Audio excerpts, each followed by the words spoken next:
são mais de 200 os investigados pela mega roubalheira com o orçamento secreto.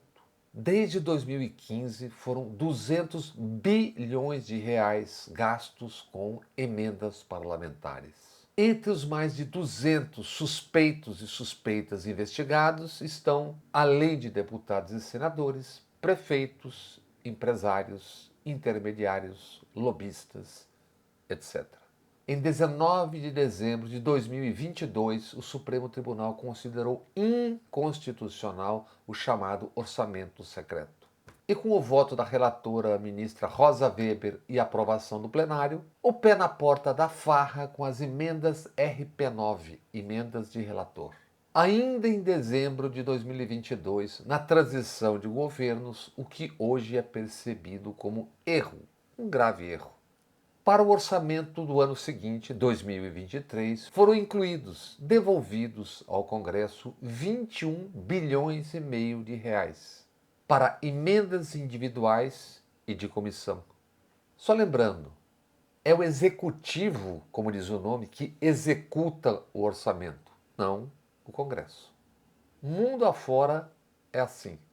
Estava reaberto o espaço para a farra das emendas e a chantagem de grandes porções do Congresso contra o governo federal, especialmente daqueles bandos a que chamam de centrão, mas que na verdade hoje é a extrema-direita.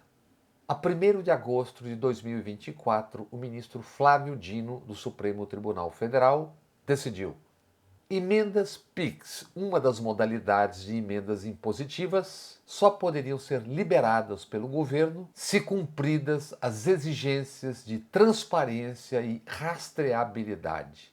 Ou seja, quem mandou, para onde, para quem e como está sendo gasto, usado ou levado o dinheiro. A 14 do mesmo agosto de 2024, nova medida. Flávio Dino suspendeu todas as emendas de caráter impositivo. Berreiro no Congresso e advogado da Câmara alardeou: as obras vão parar em 10 dias, não haverá como tocar obras Brasil afora. Flávio Dino, então, informalmente declarou: as obras podem continuar, desde que comprovadas. O que se viu foi estrondoso silêncio fora do tribunal. Nem uma obra foi informada. Desde então, foram abertos 3 inquéritos. O primeiro, a 23 de dezembro de 2024, contra Arthur Lira, o poderoso ex-presidente da Câmara dos Deputados. Investigação por conta de denúncia feita por 4 parlamentares: o senador Cleitinho, os deputados Glauber Braga, José Rocha e a deputada Adriana Ventura. O inquérito foi aberto porque, sem aprovação prévia e sem sequer passar pelas comissões da Câmara, líderes de 17 partidos enviaram ao governo federal a indicação de 5.444 emendas, que torrariam 4,2 bilhões de reais. Algo como você entrar no banco sem apresentar absolutamente nada e dizer ao caixa: me dá 4,2 bilhões aí que eu vou gastar nas obras. Notem que escândalos no Brasil, ultimamente, todos, se fala de bilhão para cima. Milhão, já era. Para acontecer essa mágica de pedir a liberação de 4,2 bilhões de reais, os trabalhos das comissões na Câmara foram simplesmente paralisados por alguns dias. E assim, as emendas não foram analisadas e o rito legal foi descumprido. Durante esse ano agora de 2025, o ministro Flávio Dino solicitou ao Tribunal de Contas da União, o TCU, e à Controladoria Geral da União, a CGU, auditoria sobre as emendas liberadas entre 2020 e 2024. Algo como umas 40 mil emendas. Ao longo do ano, 148 emendas sem plano de trabalho identificadas foram enviadas à Polícia Federal e foi aberto o segundo inquérito. E isso se deu agora há pouco, dias depois da condenação de Bolsonaro, generais e que tais. No decorrer do embalo dessa emendocracia, o deputado Glauber Braga, do PSOL do Rio de Janeiro, ocupou a tribuna da Câmara e referiu-se a Arthur Lira como bandido e ladrão. Estima-se que, sob investigação do Supremo Tribunal Federal, já estão uns 80 parlamentares. Mas não é só isso. Cobrados, 98% dos parlamentares, enfim, enviaram planos de trabalho das supostas obras. Mas entre existirem planos e os trabalhos se tornarem algo concreto, certamente há muito dinheiro voando para longe de qualquer obra. Estima-se que, para além daqueles 80 parlamentares já investigados pela PF e no Supremo, outras dezenas se somarão quando planos e trabalhos se revelarem como mera quimera. Mas para saber o que se tornou trabalho concreto e o que foi feito ou não com os bilhões das emendas, é preciso também que as máquinas, as burocracias dos ministérios, por exemplo, analisem os planos de trabalho e os resultados.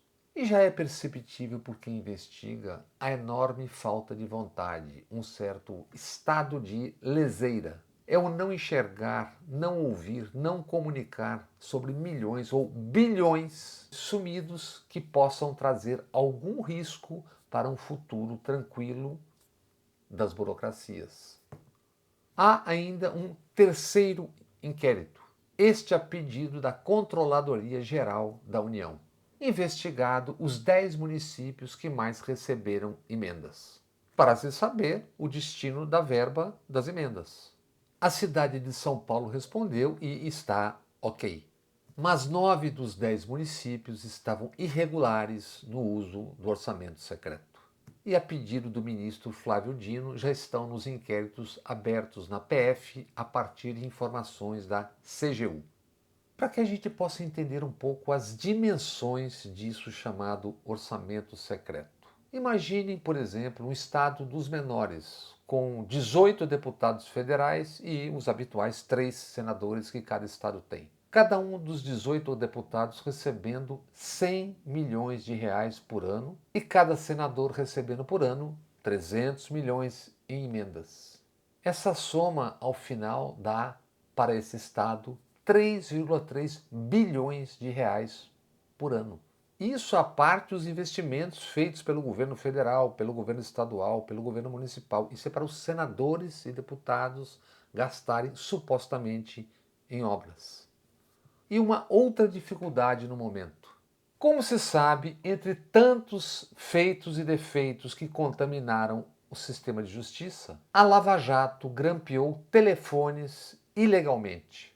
E ao vazar aquele famoso grampo, o juiz Moro não apenas tornou ilegal a escuta do telefonema da então presidenta Dilma com Lula. E não foi apenas aquilo, apenas essa. Em 2016, com a autorização ilegal da Lava Jato, por 23 dias foram grampeadas e acompanhadas, ouvidas, as conversas de 25 advogados do escritório do hoje ministro do Supremo Tribunal, Zanin. Ação e depois reação na mesma intensidade. Isso resultaria na modificação do Estatuto da Advocacia da OAB. A Lei 8.906 foi modificada pela Lei 14.365 de 2022. Uma das modificações foi o parágrafo 4º do artigo 5º do Estatuto da Advocacia, que passou a admitir que consultoria e assessoria jurídica possam ser realizadas de maneira verbal e sem parecer por escrito. Isso, claro, facilita questões simples, banais. Mas seja em Brasília, São Paulo, Rio de Janeiro, Brasil afora, no universo dos que investigam crimes, algo já se torna visível, perceptível. Dizem isso vários que investigam crimes. Um advogado, teoricamente, pode declarar ter recebido a quantia X paga, por exemplo, por um parlamentar. Só exemplo. E isso, um mero exemplo, pode servir para esconder ou lavar, como preferem, dinheiro ilegal do, digamos, parlamentar. E digamos, apenas como exemplo, que em Brasília isso esteja acontecendo. Sabemos todos que isso é impossível de acontecer, é só um exemplo. E se não há como comprovar um parecer que é apenas oral, como provar que determinada mansão no lago, por exemplo, no Lago Sul, em Brasília, na real é do parlamentar e não do advogado que está apenas emprestando a casa? Um advogado supostamente menos chegado às leis que diga ter emprestado o imóvel para o parlamentar. E o mesmo vale para incontáveis situações. Como, ao invés de mansões no lago, um advogado que tem uma frota de aviões em União pelo Brasil, por exemplo. A grotesca PEC da bandidagem tem pais, mães e motivos. A cada dia vai se sabendo mais sobre ligações de parlamentares, empresários, integrantes de governos, do judiciário com facções do crime organizado. Especialmente citado por candidatos na última eleição municipal em São Paulo, o PCC. Sobre facções, basta ler ou ouvir um noticiário recente sobre operações como a Carbono Oculto, de Epicentro em São Paulo, a Rejeito nas minas do governador Zema e da intoxicação e matança pelo metanol. E a propósito do metanol, mais uma vez o governador, capitão Tarcísio de Freitas, piscou, como no abraço a Netanyahu compartilhado com outro presidenciável da direita, Caiado, ou ao enfiar o boné de Trump na cabeça, o capitão Tarcísio outra vez deu mostras de curtíssima visão política. No dia que começarem a falsificar a Coca-Cola, eu vou me preocupar. No dia que começarem a falsificar a Coca-Cola, eu vou me preocupar. Quando ainda pouco se sabia e a Polícia Federal entrou no caso porque o metanol e consequente crise envolvia outros estados, o capitão Tarcísio disse: tem se especulado sobre, e aí agora tem esse negócio em São Paulo, tudo que acontece é PCC, né? Se tem especulado sobre a participação do crime organizado nessa adulteração de bebida. Só para deixar claro, não há evidência nenhuma de que haja crime organizado nisso. Vamos ao raciocínio elementar que dispensaria o Carl Watson do Sherlock Holmes. Se as investigações então ainda engatinhavam, não se sabia a extensão exatamente do que, nem onde, nem como. Como e por que Tarcísio garantiu não existirem ligações com o PCC? E não se está dizendo que havia. Está apenas se perguntando como ele poderia e como ele podia garantir que não havia. Se disso ele já sabia, por que sua polícia, chefiada pelo SS Derrite, não agiu antes? Por que saiu a prender e aprender só depois das intoxicações e mortes? Com a palavra, desde Salvador, Bahia e um stand-up, Matheus Buente. Não sei se você sabe, né? Mas São Paulo só tem uma facção, que é o primeiro comando da capital, o famoso PCC, né? Aí estava tendo esse negócio do metanol, da bebida adulterada, não sei o quê. O governador de São Paulo chamou uma coletiva. Tarcísio de Freitas quer ser presidente. Ele é amigo de Bolsonaro, ou ele anda com a galera massa. Ele é bem relacionado. Aí ele chamou uma coletiva, né? Aí fez assim, então, deixa claro aí que essa questão do metanol aí, o PCC não tem nenhum envolvimento.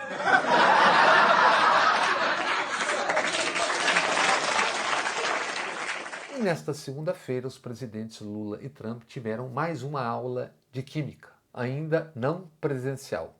Bolsonaro e alguns dos seus que, condenados, perderam o ano presente e vários anos do futuro, estão se roendo. Entre eles, a parte de generais e guetais desalentados, o siderado Dudu Bolsonaro e o ressentido Paulo, neto do ditador Figueiredo. Imprevisível qual será a química e resultados entre os nomeados negociadores. Marco Rubio, o secretário de Estado pelos Estados Unidos, e o vice-presidente e ministro Alckmin e o ministro da Fazenda Haddad pelo Brasil. Isso enquanto não são marcados o date e o local para, ao vivo, a química ou o duelo entre Lula e Trump, Trump e Lula. Lula esteve no Maranhão nesta segunda-feira de Química e Novidades. O ministro dos Esportes, denominado Fufuca, ora pressionado para deixar o governo e ameaçado de expulsão do PP, o Partido Popular, pelo pressionadíssimo senador Ciro Nogueira, presidente do PP, foi outro a declarar estado de química. Disse Fufuca: eu estou com Lula. E essa contagiante química do poder está rolando também no União Brasil.